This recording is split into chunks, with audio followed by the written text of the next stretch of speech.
ለየው ዛሬ ነገር ብሎታል። አልጋ ላይ ቁጭ ብሎ እኔ ምልሽ አሊ ኢብኑ አቡ ጣሊብ ስንቴ እንዳገባና ስንት ሚስት እንዳለው ታውቂያለሽ አላት። ሚስትየዋም ነቄናትና ሄድ የሱን ግማሽ እንኳን ጦርነት ዘምተና የምትፈልገውን ያክል ታገባለክ፣ አረ እንዳው ምን ነኝ የምመርጥልክ ብላው ጀርባዋን ሰጥታው ተኛች። ቢሆንም ከንክኗታን ተንቆራጠጠች። ዳግም ወደሱ ዞራለችና የኔ ዘማች ሄድ ፍልስጤንን ነጻ አውጣ መጀመሪያ አለችው። ሄድ መስጂድ አልአቅሷን ተከላከል፣ ሄድ የሁዶችን ጠራርገ ስትለው ደንግጦ ቁጭ አለ።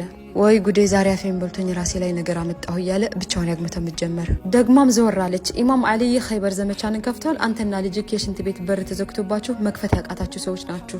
ብርድ ልብሱን መጅረጥ አድርጎ ለበሰና ሐስቢ አላሁ ወኒዕመል ወኪል እያለ ተከናንቦተኛ። እንዴት አይተኛ በነገር ቅንጥቅንጡን እያለችው አሁንም በድጋሚ ዘወር ብላየችውና አልይ እኮ በበረሃ የሌሊት ሶላት ሲሰግድ ብዙ ጊዜ ፌንት ይሰራል። አንተ ግን አይጥ ስታይ ብቻ ነው ፌንት የምትሰራው። ተወኛ ታናግረኝ ልተኛበት ብላው ተኛች እላችኋለሁ።